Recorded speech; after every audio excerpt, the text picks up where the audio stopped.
Hello welcome खालामबाय बयखौबो बड' इनभेस्टर चेनेलाव।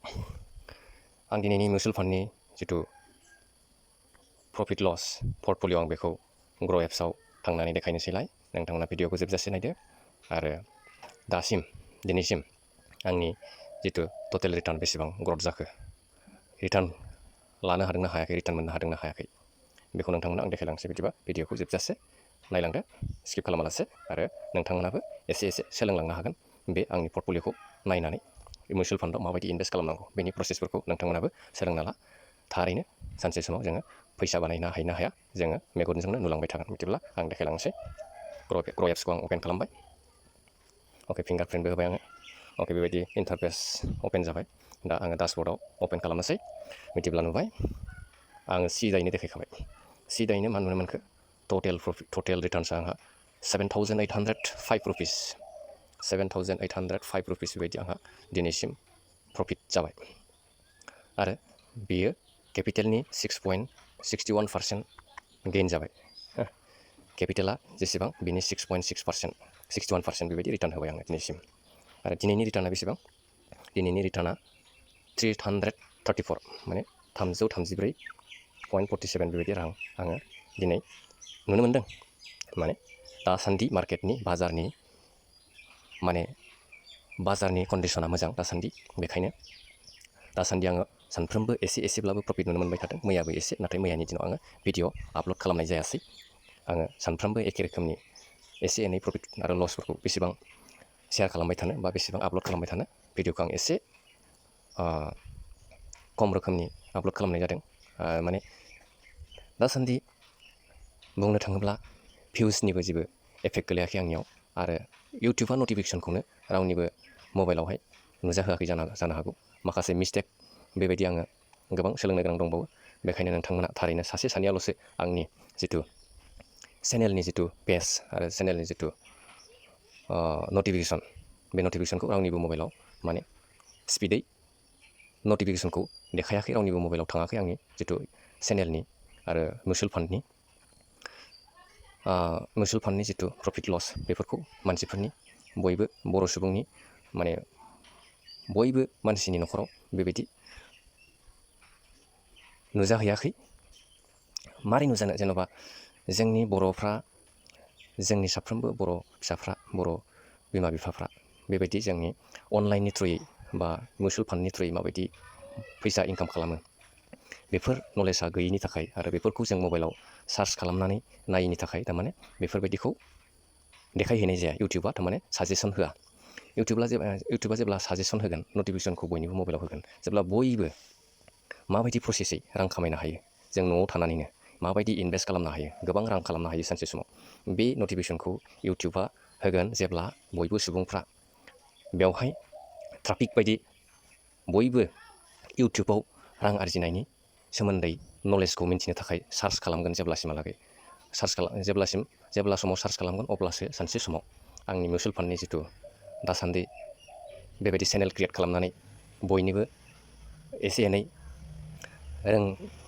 मोनथिना लानो थाखाय, रोंनो थाखाय आं जिथु चेनेलाव, बे बड' इनभेस्टर चेनेलाव आंनि मिउचुवेल फान्डनि इनभेस्ट खालामनाय प्रसेसखौ खोन्थाबाय थादों। बियो दानो एसेबां सहसै बयनिबो न'खराव थारमाने गोसारनाय नङा।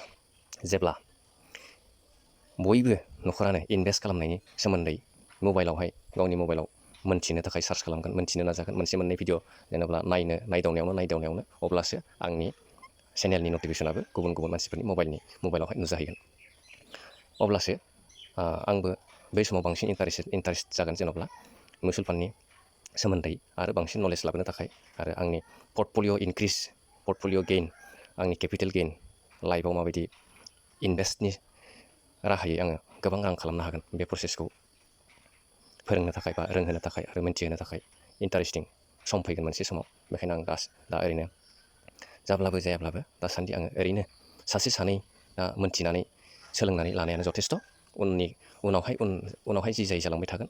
जे आं बेखौनो सानना लानांगोन जे मिउचुवेल फान्डआव जेरैहाय फार्स्ट टाइम गिबि मास मोनसे, मास मोननै, बोसोरसेया इनभेस्ट खालामोब्ला जोङो बेवहाय एसेबां रिटार्न मोननो हाया, आरो जोङो लुबैनोबो नाङा बेबायदि रिटार्न। जोङो जास्ट खामानिखौल' मावलांबाय था, मोजां खामानिखौ गिनाय गैयै फावसयनाय गैयै आरो जेबो टेनसन लायाजासे जुदि नोंथाङा खामानिखौ मावलांबाय थायोब्ला सानसे समाव साक्सेस जागोन। थिग बेबायदिनो इनभेस्ट खालामनाय प्रसेस बायदियैनो इउटुबनि जिथु आंनि जिथु नलेज, बे नलेजआबो सानसे समाव इनभेस्ट खालामनायनि जिथु प्रसेस बियो बयनिबो न'खर न'खर मबाइलाव गोसारगोन आरो बयबो मोनथिनानै मोनगोन बै समावहाय। बेखायनो इनभेस्ट SIP आंनि SIPआ जेरैबायदि सोलिलांबाय थागोन, इउटुबनि जिथु भिउवार्सफोर, इउटुबाव जाय मानसिफ्रा नायो बे भिउवार्सफोरा सानसे समाव बे इनभेस्ट खालामनाय प्रसेस बायदियैनो सानसे समाव लासै लासै बारायलांबाय थागोन। आं बेखौनो आसा खालामो दा। सासे सानै नायथ'बाय थागोन, जास्ट बेनो सिम्पोल। आरो बेखौ आङो कन्टिनिउ खालामलांबाय थागोन जे बेवहाय दानो एसेबां लोब लोब एसेबां मानसिफ्रा जे नायनांगौ बे एसेबां इम्परटेन्ट नङा। माने जेसेबां जोंनि बर' मानसिफ्रा बर' रावजोंनो माबायदि इनभेस्ट खालामोब्ला माबायदि जोङो गावनि मबाइलावनो फैसा रां आरजिनाय आरो माने गिदिर फैसा बानायनाय बेबायदि फर्मुलाखौ मबाइलाव सार्च खालामनानै सानफा एफा साफ्रोम मानसिफ्रा नायनो हमोब्लानो इउटुबा नटिफिकेसनखौ बयनिबो मबाइलावहाय माने फाथायहरगोन। अब्लानो बयबो बेखौ नायनो आराम्भ' खालामगोन, नायनो बयबो गोसो जागोन। अब्लासो आंनि भिउवार्सफ्राबो बारायलांगोन आरो साबस्क्राइबाराबो बै समाव लासैनो बारायलांगोन। बेखौ आं दा कनफिडेन्ट दङ जे इनभेस्टआव जोङो सानसे साननैयाव ग्रथ जाया। बेबायदिनो इउटुबाबो आंनि जिथु भिडिअनि भिउवार्सफोर, बे भिउवार्सफ्राबो सानसे साननैयावनो माने ग्रथ जानाय नङा आरो भिउवार्सफोरखौ आं दानो मोनथ'नाय नङा। बे हिसाबै सासे सानै जि नायो बेनो जथेस्थ'। बिदिब्ला बेखिनिखौ आङो आसा खालामबाय जे नोंथांमोना जि सासे सानै नायदों, नोंथांमोनानो गोसो होनानै नंगौ नङा बेखौ मोजाङै सोलोंनानै ला।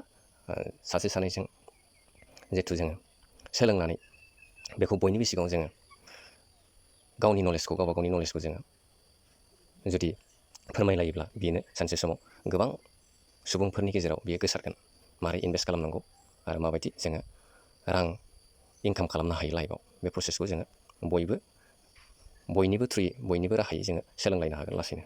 दा आङो कन्टिनिउ खालामलांबाय थागोन भिडिअ'आ 10 जन, 20 जन, 30 जन जेसेबां मानसिफ्रा खम सुबुङा नाया मानो, मालाबा एसे मालाबा बुरजा बेबायदि हिसाबै लासैनो बारायलांबाय थानायखौ आङो दा आसा खालामदों।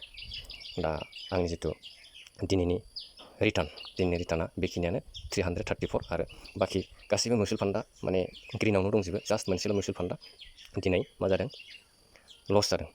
SBI कन्ट्रा बे मोनसेल'सो 13 रुपिस बायदि लस जादों। बाखि मिउचुवेल फान्डफ्रा गासिबो प्रफिटआवनो दंजोबो। नायदो बेखिनिया गासिबो प्रफिट। बेखायनो दिनै एसेबां बुरजाबो प्रफिट नङा, जास्ट मिडियामनि। नोंनि इनभेस्टेड भेलुआ जेसेबां बारायलांगोन एसेबांनो डेलि प्रफिटआबो थारमाने बुरजानिफ्राय बुरजा जोङो नुलांबाय थागोन। बेखायनो जास्ट जोङो इनभेस्टेड भेलुखौल' जोङो बारायलांबाय थानो, नोंथांनि रां जमाया बोसोराव बेसेबां जाहैगोन बेखौसो नोंथाङा सेस्था लाबाय था। नोंथांनि रिटार्नखौ एसेबां नोंथाङा टेनसन लानो नाङा। जोङो जोंनि इनभेस्टखौसो माबोरै सानफ्रोमबो बारायलांबाय थानो हागोन, मास मोनफ्रोमबो जोङो माबायदि फैसाया जोंना जमा दोनथुम जाबाय थागोन, बुरजा जालांबाय थागोन। जेसेबां बुरजा जागोन एसेबां रिटार्नाबो सानसे समाव बुरजानिफ्राय बुरजा जालांबाय थागोन। बेखौ आंहा फोथायनाय दङ इनभेस्ट खालामनायनि सायाव। बेखायनो आङो रेगुलार इनभेस्ट खालामनो सेस्था खालामगोन आरो नोंथांमोननोबो देखायलांनो नाजाबाय थागोन। नोंथांमोना जि सासे सानै 3 बा 10 जन 20 जनानो नाया मानो, आं नोंथांमोननो भिडिअ'खौ माने हानाय समसिम लाबोबाय थागोन नोंथांमोननि खाथियाव। आरो नोंथांमोनजों सासे सानैजों जोङो सोलोंलायनानै माने साक्सेसनि लामाखौ जोङो होसोगोन। साक्सेसनि लामाथिं थांनो जेब्लायबो जुजिगोन। बिदिब्ला भिडिअ'खौ जोबनायाव लाइक खालामदो आरो साबस्क्राइबबो खालामदो जुदि गोदानै नायफ्लांदोंब्ला। आङो भिडिअ'खौ बेखिनियावनो दोनथ'नाय जाबाय। गोजोन्थों।